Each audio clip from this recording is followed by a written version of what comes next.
Angels, Mommy! Look! I glanced away from my sad excuse for a sandcastle and back at my younger brother, who was standing at the edge of the beach in his bright yellow trunks and leaning forward as if trying to make out something in the distance. Look, Mommy! There's angels in the sea!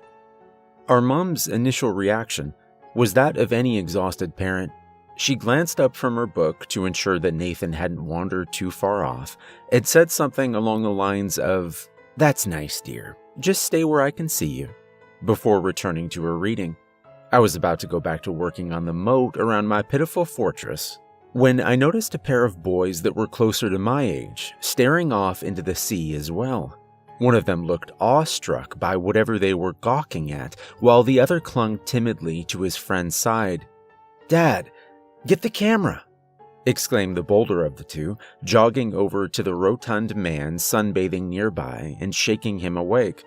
His anxious friend was left behind to just stand there with his arms wrapped around his bare chest. I still remember the expression of distress and confusion plastered on that kid's face. He had the face of someone who had witnessed something so anomalous that they weren't yet sure how to react to it. Needless to say, my curiosity was piqued. I clambered to my feet and walked across the scalding sand over to Nathan's side. Noticing my approach, my little brother hopped with excitement and stuck his little finger out towards the blue expanse stretching endlessly before us. I shielded my eyes from the glare of the midday sun and squinted. There, sauntering across the still horizon as though it was solid earth, were excessively tall and blindly white, humanoid figures. I instinctively stepped in front of Nathan and strained my vision. Their long, coiled limbs reminded me of shriveled branches that sprouted from lanky torsos. The light reflecting off the pale beings was so intense that I was forced to intermittently look away. "What in God's name?" murmured a masculine voice behind me, followed by a cacophony of accompanying gasps. We watched the entities drift atop the water with no perceivable direction. It almost resembled a poorly choreographed performance, as if they were giant puppets being manipulated by an incompetent puppeteer. The longer I stared, the more I grew accustomed to their radiance, allowing me to look upon them clearly. Their towering frame was comprised of sinewy, root-like growths that twisted and spun into vaguely helical shapes, while their head was featureless and smooth, barely kept upright by a withered neck. They were like walking trees with an oversized tumor instead of a crown. Imagine isolating a concept so surreal that it can only exist in the recesses of someone's disturbed mind and then superimposing it upon reality. That's the most accurate way I can think of to describe how it felt to endure the presence of those things. The tallest among the entities suddenly ceased its lurching and stood still. Anticipation and dread hung heavy in the air. I felt as if my lungs were being compressed inside my ribcage. My underdeveloped psyche struggled to comprehend the underlying significance of what I was witnessing as the alien anomaly hunched over, its disproportionately lengthy arms brushed against the surface of the sea. "Watch! It's about to do it again!" Nathan exclaimed with a gleeful smile, one half of his freckled face bathed in white light. Again, two sets of colossal appendages erupted from the humanoid's back. The emergent wings somewhat resembled those of an insect, complete with an expansive system of veins which fused and branched out into hideous patterns. Once fully protracted, the thin membrane connecting them was so transparent that only its outline remained visible. A dream. It had to have been a dream. Any moment now, my alarm clock was going to go off. Nathan would have already been standing at my bedside, excited for our upcoming day at the beach. Mom's voice would have called us downstairs for breakfast. She had made fluffy pancakes with syrup. our favorite. After having rubbed the sleep from my eyes, however, I would have noticed the tall, pale, and naked figure slouched in the corner behind my brother. It slowly turned its featureless face towards me and raised a finger up to its non-existent mouth. A sudden kick to the side of my knee pulled me out of my trance. I crumbled instantly, pain shooting throughout my left leg. My first impulse was to try and hobble away, but I was immediately tackled down. I squirmed beneath the weight of someone straddling my back, all the while breathlessly shrieking for them to get off me. The unknown assailant grabbed fistfuls of my hair and started savagely slamming my head against the ground. Grains of coarse sand were embedded into my face, blood gushed from my possibly broken nose. I cried in agony each time I was yanked back by the roots of my copper curls. Through the torrent of panic and desperation, I'd somehow managed to free one of my arms, which helped brace myself against the impacts. "Let go! Please let go of him! Let go of my brother right now!" Nathan pleaded in the background. Hearing the quiver in his voice is what gave me the courage to reach back and jab my thumb into the eye of whomever was so hell-bent on cracking my skull open. There was a wet pop, followed by a bellow. I finally managed to crawl out from underneath them and onto my hands and knees.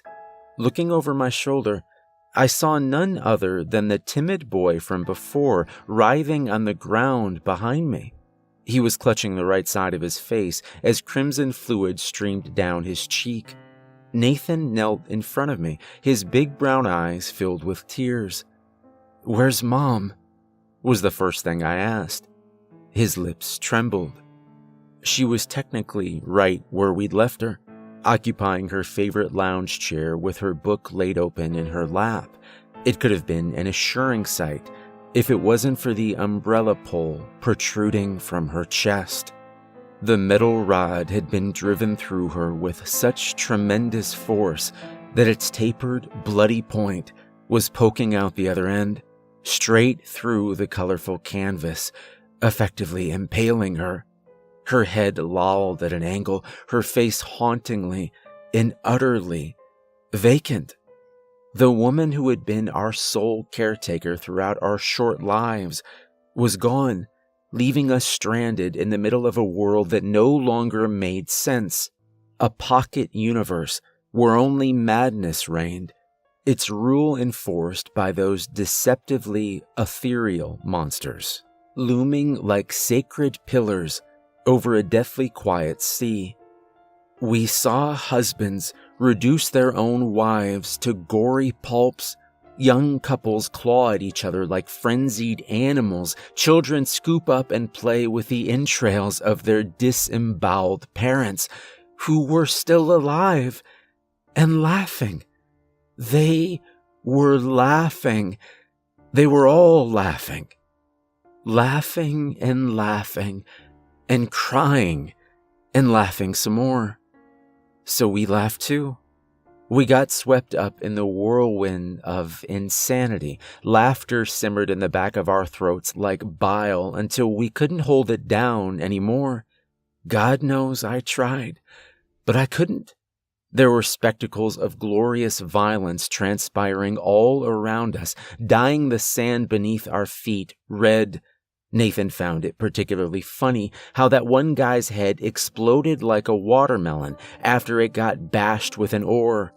He found it so hilarious, in fact, that I felt inspired to recreate it. I directed my attention to a hefty-looking rock nearby.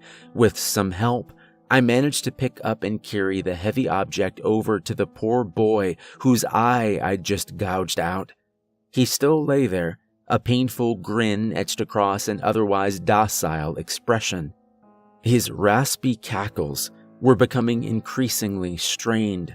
Even as I stood directly above him with a rock hoisted over my head, he remained unconcerned by my presence, his single dilated pupil directed upwards at the silver aurora that tore through the sky. Before I was given the chance to prove my devotion to the new world and its rightful overseers, a powerful gust of wind threw me off balance. I was forced to relinquish the stone some distance away from my intended sacrifice, as I watched him get swallowed by the advancing tide instead. It was like the sea had suddenly resumed its course.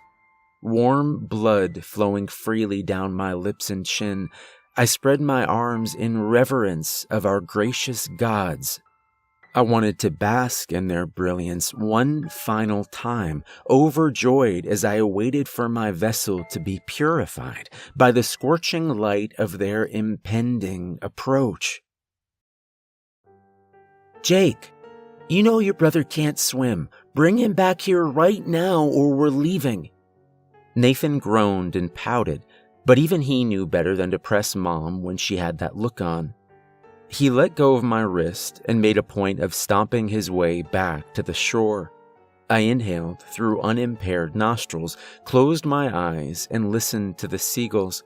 Waves brushed against the tips of my fingers. "I'm not lying. I swear I saw him. I just wanted to have a closer look." I heard my little brother shouting in protest, followed by the sounds of him getting dragged away by his ear. Well, I certainly believed him.